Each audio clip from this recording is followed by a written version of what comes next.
Friends, स्वागत है आप सभी का एक बार फिर से हमारे इस यूट्यूब चैनल में जिसका नाम है एसोल सॉल्यूशन। मैं चंदन कुमार हाजिर हूँ आप सभी के सामने अपनी एक और नई वीडियो के साथ। सो गाइस, आज की इस नई वीडियो में हम बात करेंगे उन सभी स्टूडेंट्स के लिए जो एमपीएस कोर्स के स्टूडेंट्स हैं, फर्स्ट ईयर में पढ़ते हैं, मास्टर ऑफ पॉलिटिकल साइंस के स्टूडेंट्स हैं। यानी वो फर्स्ट ईयर के अंदर राजनीतिक सिद्धांत, तो आपका फर्स्ट सब्जेक्ट है MPS 001 का, उसके ऑल इंपॉर्टेंट क्वेश्चन जानना चाहते हैं। वो जानना चाहते हैं कि ऐसे कौन कौन से क्वेश्चन हैं जो उनके एग्जाम में पेपर में पूछे जाएंगे। तो ये वीडियो उन सभी स्टूडेंट्स के लिए इंपॉर्टेंट है, चाहे आप 2024 में जून में एग्जाम देने वाले हो या 2024 में आप दिसंबर में एग्जाम देने वाले हो। दोनों तरह के बच्चों के लिए वीडियो रेलेवेंट रहेगी। एक भी क्वेश्चन जो है आपके एग्जाम में इसके बाद नहीं आएगा। अब यहाँ पर कुछ इंपॉर्टेंट बात है, जो बच्चे पहली बार एग्जाम दे रहे हैं, तो नंबर ऑफ क्वेश्चन की बात करूँ तो टोटल आपके 10 क्वेश्चन आएंगे, जिसमें से आप सभी के ये 10 क्वेश्चन 2 सेक्शनों में डिवाइड होंगे। 5 क्वेश्चन ऊपर होंगे, 5 क्वेश्चन नीचे होंगे। ये फर्स्ट सेक्शन होगा, ये सेकंड सेक्शन होगा। आपको करना है क्या है, फर्स्ट और सेकंड सेक्शन को दोनों को मिलाकर सबसे पहले ध्यान रखना है, क्योंकि पेपर में बहुत सारे बच्चों के नंबर कटते हैं। आपको ये गलती नहीं करनी। आपको पहले सेक्शन से 2 क्वेश्चन करने, दूसरे सेक्शन से भी 2 क्वेश्चन करने कंपलसरी है। अब 2 और 2 4 क्वेश्चन कर लिए, टोटल 5 क्वेश्चन करने। अब 5वां क्वेश्चन आप किसी भी सेक्शन से, चाहे पहले से या दूसरे से कर सकते हैं। लेकिन कई बार बच्चे क्या करते हैं, 1 से 5 क्वेश्चन ही पूरे कराते हैं, तो जिसकी वजह से केवल 3 क्वेश्चन एक सेक्शन से आप मैक्सिमम अटेंड कर सकते हो। बाकी दूसरे सेक्शन से आप पहले सेक्शन से 3 कर सकते हो, चाहे तो आप दूसरे सेक्शन से 3 कर सकते हो, और जो बच जाएगा सेक्शन उससे केवल 2 क्वेश्चन ही आपको करने हैं। आई होप आपको ये समझ में आ गया होगा और पेपर में आप बड़ी गलती करने से बचेंगे, क्योंकि इसकी वजह से बहुत सारे बच्चों की री भी आ जाती है, बैक भी आ जाती है, तो आप इससे भी बचेंगे। तो आपका सब्जेक्ट इंग्लिश में है पॉलिटिकल थ्योरी, और इसमें हम बात करेंगे सिर्फ ऑल इंपॉर्टेंट क्वेश्चंस की। तो अगर आप इस वीडियो के जो PDF है, क्वेश्चंस की जो PDF है, क्योंकि ये काफ़ी बड़ा 5-6 पेजेस का PDF है, अगर आप इसे डाउनलोड करना चाहते हैं तो आप डिस्क्रिप्शन बॉक्स में दिए गए लिंक्स के थ्रू डाउनलोड कर सकते हैं। चलिए स्टार्ट करते हैं। यहाँ पर आप सबसे पहली बात तो क्वेश्चन की बात करें तो क्वेश्चन दोनों भाषाओं में आपको मिलेगा, इंग्लिश में और हिंदी में। हिंदी वाले बच्चे पेपर को इंग्लिश में भी पढ़ेंगे, क्योंकि हिंदी में कई बार गलती लिखी आती है पेपर में, और इंग्लिश वाले बच्चे भी हिंदी में अपने क्वेश्चन समझने के लिए पढ़ सकते हैं, क्योंकि 15 मिनट जो होगा आप सभी के पेपर में आपको ऐसे मिलेगा फ्री में, जिसमें आप अपने पढ़ सकते हो क्वेश्चन को। तो यहाँ पर पहला क्वेश्चन आपकी स्क्रीन पर आ चुका है, जिसमें आपसे क्वेश्चन में पूछा गया है, शास्त्रीय व आधुनिक राजनीतिक सिद्धांत के बीच में अंतर स्पष्ट कीजिए। इंपॉर्टेंट क्वेश्चन है, लास्ट ईयर भी इससे क्वेश्चन बना था और यहाँ पर भी बनने की पूरी संभावना है। तो सबसे पहली बात तो राजनीतिक सिद्धांत किसे कहते हैं, आपको ये पढ़ना है क्वेश्चन, सबसे पहले ये समझना है। और मैं आप लोगों को बता दूं, आपके जितने भी इंपॉर्टेंट क्वेश्चन है वो सारी की सारी इस प्लेलिस्ट में हम लोगों ने अपलोड कर दिए हैं। अगर आप इस प्लेलिस्ट का लिंक एक्सेस करना चाहते हैं तो आप डिस्क्रिप्शन बॉक्स में दिए गए लिंक्स के थ्रू कर सकते हैं, या फिर आप आई बटन पे भी अगर क्लिक करेंगे तो भी आप इस लिंक को पूरी तरीके से एक्सेस कर पाएंगे। तो यहाँ पर मैं आप सभी के सामने लेकर आ चुका हूँ अपनी वीडियो का स्टार्ट। तो राजनीतिक सिद्धांत किसे कहते हैं, राजनीतिक सिद्धांत का अर्थ होता है, इसे इंग्लिश में पॉलिटिकल थ्योरी कहते हैं। और जो पॉलिटिकल थ्योरी है, इसमें अगर हम थ्योरी शब्द देखें तो ये जो है ग्रीक भाषा के, लैटिन भाषा कह लो आप, इसके थ्योरिया शब्द से बना है, जिसका अर्थ होता है कि किसी विषय पर केवल अपने विचार प्रकट कर देना या केवल उसको थोड़ा सा एक्सप्लेन करना सिद्धांत नहीं कहलाता। उसमें एक व्यक्ति की पूरी सोच शामिल होती है। फिर अलग अलग विद्वानों ने अलग अलग तरीके से इसको एक्सप्लेन किया है। लॉर्ड ब्राइस के अनुसार अलग है और भी सिद्धांतों के अनुसार है, तो मैंने आप लोगों को वो एक्सप्लेन कर रखा है, पहले आप उसको देखेंगे। पहले आप ये सेकंड क्वेश्चन की वीडियो देखेंगे, फिर आप फर्स्ट क्वेश्चन देखेंगे। आपको प्लेलिस्ट के अंदर सारी की सारी क्वेश्चंस की वीडियो मिल जाएगी। जो नहीं मिलेगी आप कमेंट कर देंगे, आपको वो क्वेश्चन भी प्रोवाइड एग्जाम से पहले करा दिया जाएगा। ये एग्जाम से पहले मैंने आप सभी के लिए वीडियो इसलिए बनाई है ताकि आप अधिक से अधिक लोगों तक शेयर करें। तो पहला क्वेश्चन आपको ये तैयार करना है, राजनीतिक सिद्धांत का क्या अर्थ है और राजनीतिक सिद्धांत का स्वरूप क्या है, स्वरूप कैसा है, राजनीतिक सिद्धांत क्या है क्या नहीं, पहले आपको ये एक्सप्लेन करना है। फिर सेकंड चीज आपको ये समझ में आ जाएगा, जब आप राजनीतिक सिद्धांत का अर्थ समझ लेंगे तो शास्त्रीय सिद्धांत क्या होता है और आधुनिक सिद्धांत क्या है। शास्त्रीय सिद्धांत कई बार पेपर में क्लासिकल राजनीतिक सिद्धांत ऐसे भी आपके पेपर में कई बार लिखा आता है, क्लासिकल राजनीतिक सिद्धांत, या फिर आपसे परंपरागत राजनीति सिद्धांत इसे कहते हैं। ये भी आपसे पेपर में कई बार पूछा जाता है, तो आप इस चीज का भी जरूर ध्यान रखेंगे, मेक श्योर होंगे कि राजनीतिक सिद्धांत के कितने सिद्धांत हैं। यहाँ पर 3 सिद्धांतों की बात हो रही है, क्लासिकल राजनीतिक सिद्धांत और परंपरागत राजनीतिक सिद्धांत और शास्त्रीय राजनीतिक सिद्धांत, तीनों एक ही बात है। तो तीनों में से किसी भी भाषा में पेपर में पूछा जाए तो आप समझ जाएंगे। इसे इंग्लिश में अगर हम बात करें तो इसे इंग्लिश में ट्रेडिशनल, क्लासिकल और आपका जो है क्लासिकल के साथ साथ शास्त्रीय भी कई बार इंग्लिश में भी लिखा आ जाता है। शास्त्रीय राजनीतिक सिद्धांत को बताइए।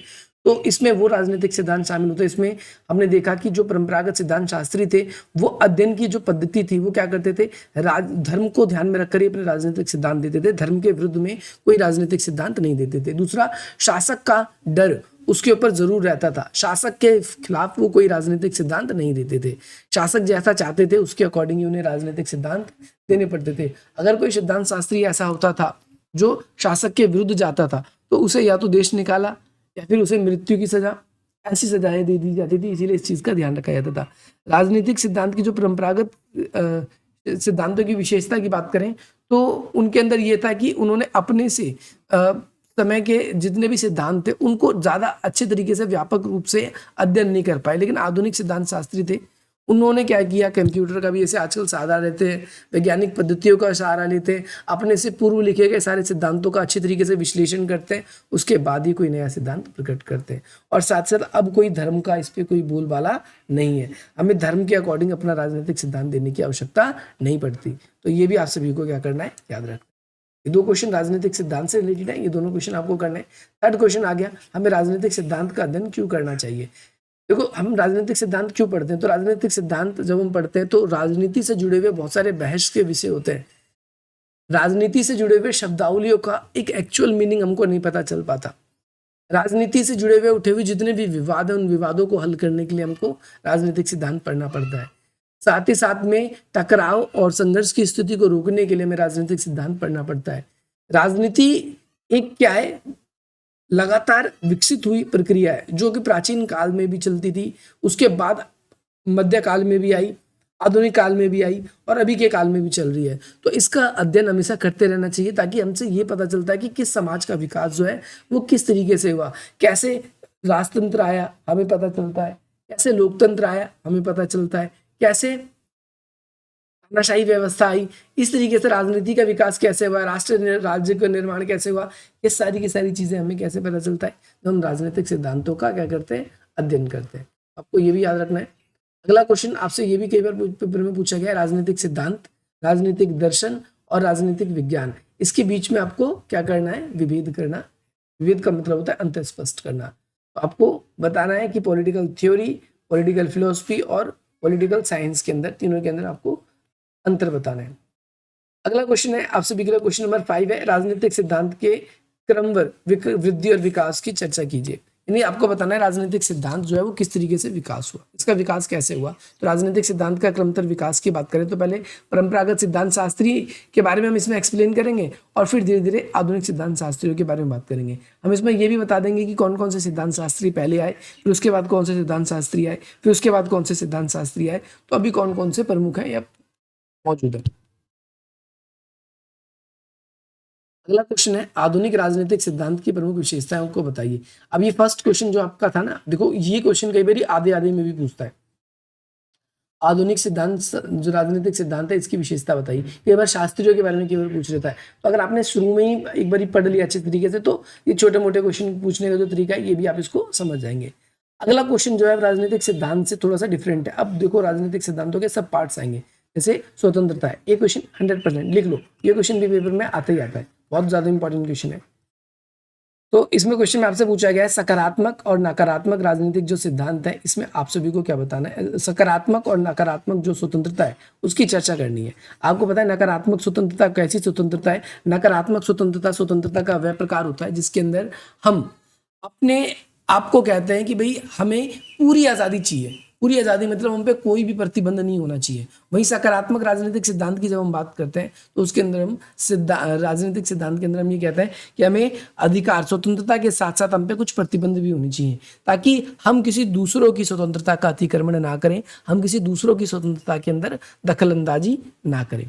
तो ये भी आपको याद रखना है, सकारात्मक और नकारात्मक जो राजनीतिक सिद्धांत वाला कॉन्सेप्ट है ये भी पेपर में बहुत बार पूछा जाता है। 99% पेपर में अगर आप देखोगे प्रीवियस ईयर के उठाकर तो ये क्वेश्चन आपको देखने को मिलने ही मिलने वाला है। इसको आप आंख बंद करके जाइए। फिर इसमें मैंने बता रखा है, देखो मैंने आपको बताया राजनीतिक सिद्धांत के बारे में, सकारात्मक जो राजनीतिक सिद्धांत क्या है इसके बारे में यहाँ पर बता रखा है। ऐसी नकारात्मक राजनीतिक सिद्धांत के बारे में भी आपको मिल जाएगा। हमने सारी की सारी वीडियो जो है वो इसके अंदर अपलोड कर रखी है, अगर आप देखोगे तो आपको सारी मिल जाएगी। जो अगर कुछ क्वेश्चंस नहीं मिलेंगे तो आप कमेंट करेंगे तो आपको वो भी क्वेश्चंस मिल जाएंगे। मे भी पॉसिबल ऐसा भी हो सकता है कि हमने यूट्यूब पे तो डाल दिया लेकिन प्लेलिस्ट में नहीं है, तो आप हमें कमेंट कर देंगे, रिकमेंड कर देंगे हम आपको। फिर उसके बाद अगला क्वेश्चन है आपसे भी से पूछा गया है, राजनीतिक सिद्धांत के अंदर समानता और जो स्वतंत्रता है उसके बीच में क्या संबंध है। Very very important question. या तो देखो ऊपर का क्वेश्चन आएगा या तो ये क्वेश्चन आएगा। देखो राजनीतिक सिद्धांत के अंदर जब हम पढ़ते हैं तो समानता और स्वतंत्रता की बात ना हो, ऐसा हो ही नहीं सकता। तो हमें इसमें बताना है स्वतंत्रता और जो समानता है उसके बीच में क्या क्या संबंध है। देखो स्वतंत्रता और समानता के बीच में क्या संबंध है, क्या अंतर है। स्वतंत्रता की सकारात्मक अवधारणा हमने बता दी। अब कई बार स्वतंत्रता के अलावा समानता और न्याय के बीच में संबंध पूछ लेता है, तो ये दोनों के दोनों वीडियो मैंने आप लोगों के लिए यहाँ पर अपलोड कर दिए, तो आप दोनों के दोनों वीडियो को वहाँ पर एक्सेस कर लेंगे। नेक्स्ट क्वेश्चन है, लोकतंत्र जो है, लोकतंत्र का सिद्धांत अपने आप में आकर्षक है या मिथ्या है। इसमें आपको लोकतंत्र की अच्छाई और लोकतंत्र की बुराई, ये दोनों को दोनों बतानी है। देखो लोकतंत्र एक आकर्षक है, आकर्षक का मतलब है सबको खींचने वाला, या एक मिथ्या, मिथ्या का मतलब है भ्रम है, नहीं ये तो कुछ नहीं। इसमें गुण और अवगुण बताने, यानी इसमें इसकी अच्छाई लोकतंत्र की और बुराई दोनों आपको इसमें बतानी है। क्वेश्चन है क्वेश्चन नंबर 10 है, इसमें आपसे पूछा गया है 20वीं सदी में लोकतंत्र के उद्भव और विकास के बारे में बताना है। लोकतंत्र का उदय किस प्रकार से हुआ इसके बारे में हम सबको यहाँ पर एक्सप्लेन करना है। लोकतंत्र क्या चीज है आप सबको पता है, लोकतंत्र को इंग्लिश में हम डेमोक्रेसी कहते हैं। लोकतंत्र जो शब्द है भाई ये जो है ग्रीक भाषा के सबसे जो है आपका डेमोक्रेटिया सबसे बना है, जिसका अर्थ होता है डेमो मतलब जनता और क्रेटिया का मतलब होता है शासन, यानी जनता का शासन। तो हम देखते हैं कि भाई प्राचीन यूनान में प्रत्यक्ष लोकतंत्र था, जिसके अंदर क्या होता था, किसी एक जगहों पर सारे लोग इकट्ठा होते थे जैसे पंचायत में होते हैं और सब लोग अपने अपने फैसले दिए जाते थे। लेकिन वर्तमान समय में बहुत सारे देश भी कहते हैं कि हम भी लोकतंत्र हैं, लेकिन एक उचित रूप से अगर हम देखें तो डायरेक्ट लोकतंत्र वहां पर देखने को नहीं मिलता। ऐसे भारत की बात करते हैं, हमारा काम केवल अपने प्रतिनिधियों को चुनने के बाद में खत्म हो जाता है, हमारा काम उसके बाद नहीं बच जाता। तो हम कह सकते हैं हमारे देश में डायरेक्ट लोकतंत्र जो है वो बिल्कुल भी नहीं है, हमारे देश में इनडायरेक्ट लोकतंत्र है। हम डायरेक्ट राजनीति में अपनी भूमिका को नहीं निभा पाते। अगला देखो क्वेश्चन है, समानता, स्वतंत्रता और न्याय के अंतर संबंधों की चर्चा कीजिए। जैसा कि मैंने बताया था अभी थोड़ी देर पहले, दोनों क्वेश्चन मैंने आप लोगों के लिए अपलोड कर रखे। अगला क्वेश्चन है, लोकतंत्र के विभिन्न प्रकारों की चर्चा कीजिए। तो लोकतंत्र के दो प्रकार है, एक आप सभी को पता है प्रत्यक्ष लोकतंत्र और एक आपका अप्रत्यक्ष लोकतंत्र। दोनों के बारे में आप सभी को इसमें अच्छे तरीके से एक्सप्लेन करना है, जो कि मैंने करवा रखा है लोकतंत्र वाली वीडियो में। समानता के प्रमुख आयामों की चर्चा कीजिए, ये भी मैंने आप लोगों के लिए यहाँ पर बता रखा है। अगर आप देखोगे तो समानता के विभिन्न आयाम, देखो ये रहा समानता के विभिन्न प्रकार और आयाम, ये वाली वीडियो आप देख सकते हो, इसमें मैंने आप लोगों के लिए बता रखा है। तो आप देखोगे समानता और स्वतंत्रता के बीच में क्या संबंध है, तो उसमें एक क्वेश्चन आएगा कि वो कैसे एक दूसरे से पूरक है और कैसे एक दूसरे से विरोधी है। तो पूरक वाली और विरोधी दोनों वीडियो आपको सिंगल एक में मिल जाएगी, आप उस वीडियो को जरूर चेकआउट कीजिए। अगला क्वेश्चन आपसे भी के लिए, जॉन रॉयल्स के न्याय के सिद्धांत की चर्चा कीजिए। तो ये वाला वीडियो भी मैंने आप लोगों के लिए यहाँ पर अपलोड कर रखा है। जॉन रॉयल्स के न्याय के सिद्धांत की आलोचना है ये, और आलोचना से पहले अगर आप देखोगे तो मैंने इसके अंदर जॉन रॉयल्स के न्याय का सिद्धांत ये भी डाल रखा है। लगभग 50,000 स्टूडेंट होने वाले हैं जिन्होंने इसको देखा है और प्यार दिया है, और बहुत ज़्यादा स्टूडेंट्स की लाइक आई है। तो मेरे लिए बहुत गर्व की बात है कि आप लोगों ने इतना इसको पसंद किया है। अगला क्वेश्चन देखोगे आप, क्वेश्चन नंबर 16 है, इसमें आपसे पूछा गया है जॉन रॉयल्स के न्याय के सिद्धांत के प्रमुख लक्षणों को बताना है। जॉन रॉयल्स के न्याय के सिद्धांत के कौन कौन से प्रमुख लक्षण है, तो वहां पर ही जॉन रॉयल्स के न्याय के सिद्धांत के साथ ही हमने सारे लक्षण बता दिए। इसकी आलोचना पूछी जाएगी, कई बार जॉन रॉयल्स की आलोचना पूछी जाती है, आलोचना की अलग ही वीडियो मैंने बना दी है, ताकि आलोचना पढ़नी हो तो अलग और सिंपल थ्योरी पढ़नी हो तो अलग। अब अगला क्वेश्चन आपसे भी से पूछा गया है, कर्तव्य और अधिकारों के बीच में संबंध बताइए। दोनों में कंपैरिजन करना है, तो ये वीडियो भी अपलोडेड है। वही कर्तव्यों में और अधिकारों में क्या संबंध है। कर्तव्य जो है और अधिकार है वो दोनों एक दूसरे से कई बार पूरक भी लगते हैं और कई बार हमें एक दूसरे से विरोधी भी लगते हैं। तो ये भी आप सभी को हमारी ओर से बताया जा चुका है। नेक्स्ट क्वेश्चन आप सभी की स्क्रीन पर है, जिसमें आपसे पूछा गया है कि उदारवाद की जो अवधारणा या परिभाषा उसको परिभाषित कीजिए और उसकी विशेषताओं बताना है। सबसे पहली बात तो उदारवाद है क्या, लिबरलिज्म है क्या, मैंने आपको एक्सप्लेन कर रखा है। उदारवाद जो है वो एक ऐसी विचारधारा है जो मार्क्सवाद के बिल्कुल विरुद्ध है। उदारवादियों का कहना है कि भाई सरकार जैसी संस्था होनी चाहिए, क्योंकि सरकार की वजह से समाज में सामंजस्य स्थापित होता है, सरकार का काम जो है वो केवल शासन संभालना है, बाकी विकास करना जनता का काम है, तो जनता के ऊपर छोड़ देने चाहिए। सरकार को जनता के मामलों में, निजी मामलों में कम से कम न्यूनतम दखलंदाजी देनी चाहिए। सरकार का काम लोगों की सुरक्षा, लोगों के लिए वेल्थ, लोगों के लिए इंफ्रास्ट्रक्चर, ये सारी चीज़ें क्रिएट करने की सरकार की ड्यूटीज़ है। तो सरकार केवल उन पे ध्यान दे और लोगों की जो है जो ज़्यादातर चीज़ें हैं पारिवारिक मामले और मामले, उसमें कम से कम उनको हस्तक्षेप करना चाहिए। तो ये वाला भी आपको याद रखना है। नेक्स्ट आप सभी के लिए क्वेश्चन है, क्वेश्चन नंबर 20, जिसमें राजनीतिक हिंसा क्या है, उसके विभिन्न प्रकारों को बताना है। ये आपको बताना है राजनीतिक हिंसाएं क्यों होती है। तो ये वाली वीडियो भी मैंने आप लोगों के लिए अपलोड कर रखी है, अगर आप लोगों ने नहीं देखा है तो आप देख सकते हैं। यहाँ पर हम 20वें क्वेश्चन पे आ चुके हैं और अब तक जो है 15 मिनट का ही समय हुआ है। और यहाँ पर इसी तरीके से आपके एग्जाम में जितने भी क्वेश्चन पूछे जाएंगे, तो जॉन ऑस्टिन द्वारा दी गई स्वयं प्रभुत्ता की संभावना इंपॉर्टेंट है। तो 3 क्वेश्चन अब तक बहुत ज़्यादा इंपॉर्टेंट आ गए। एक जॉन रॉल्स के न्याय का सिद्धांत, जो पेपर में 100% आते ही आता है। दूसरा समानता स्वतंत्रता के बीच में संबंध या समानता के आयाम, या फिर आपसे पेपर में पूछा जाता है स्वतंत्रता के 2 आयाम जो है, एक उसकी सकारात्मक स्वतंत्रता और एक नकारात्मक स्वतंत्रता है। इसके बाद में राजनीतिक सिद्धांत। यहाँ से अगर आपने इतने क्वेश्चन कर लिए तो 3 क्वेश्चन तो आपके किसी भी पेपर में हो जाएंगे, आपको ध्यान रखना है। ये क्वेश्चन भी पेपर में पूछा गया है, जॉन ऑस्टिन द्वारा दी गई स्वयं प्रभुत्ता के सिद्धांत का वर्णन कीजिए, जो कि मैंने आपको बता दी है। अगला क्वेश्चन आप सभी के लिए आपकी स्क्रीन पर आ चुका है, न्याय की मार्क्सवादी विचारधारा को बताइए। न्याय की मार्क्सवादी विचारधारा, भाई मार्क्सवादियों का कहना है कि जो न्याय व्यवस्था है वो एक ऐसी व्यवस्था है जो कि अमीर से ज़्यादा गरीबों को जरूरत है। लेकिन जब न्याय की हम बात करते हैं तो गरीबों को ना तो कभी न्याय मिल पाता है, और गरीब कभी न्याय देने की स्थान पर पहुंच पाते हैं। ये न्याय एक ऐसी, जो जितनी भी जुडिशरी की सिस्टम है उस पर केवल अमीर लोगों ने अपना वर्चस्व स्थापित कर लिया है। गरीब लोग वहां तक पहुंच भी नहीं पाते और गरीब लोगों को कभी न्याय मिल भी नहीं पाता। अमीर लोगों ने अपने हिसाब से कानून बना रखे हैं और उन कानूनों को अपने अकॉर्डिंग ही वो यूज करते हैं। तो ये भी आपको याद रखना है। नेक्स्ट क्वेश्चन आप सभी के लिए ये भी बहुत इंपॉर्टेंट है, फ्रैंकफर्ट स्कूल। ये भी वीडियो मैंने आप लोगों के लिए अपलोड कर रखा है। फ्रैंकफर्ट स्कूल क्या है, इसकी क्या क्या विशेषता है, याद रखना है। आपसे पेपर में फ्रैंकफर्ट स्कूल ना पूछकर कैसे फ्रैंकफर्ट विद्यापीठ या विद्यापथ करके भी लिखा था, इसका क्या योगदान है। तो ये दोनों सेम ही क्वेश्चन है, लेकिन अलग अलग तरीके से पूछा जाता है, तो आपको समझ में आना चाहिए, इसलिए मैंने अलग अलग तरीके से बता दिया।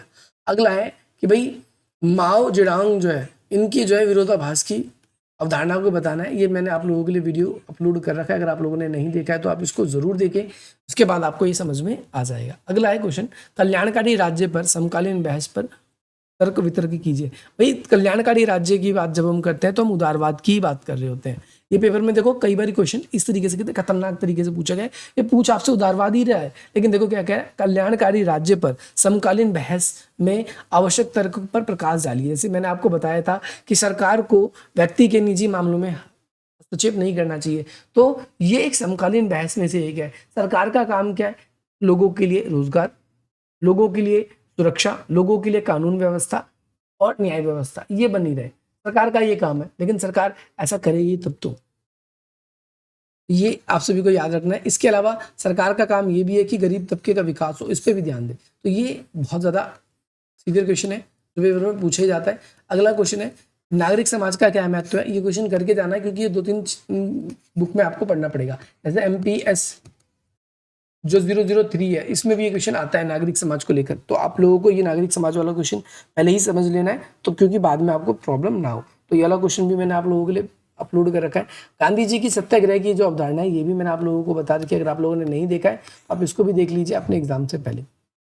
अगला क्वेश्चन है आप सभी के लिए, रूढ़िवादी पर टिप्पणी कीजिए। रूढ़िवाद आखिर है क्या, इसके बारे में बताना है, विशेषता को बताना है। तो ये वीडियो भी मैंने आप लोगों के लिए अपलोड कर रखा है। देखो फ्रैंकफर्ट स्कूल वगैरह आया था, मार्क्सवादी सिद्धांत है,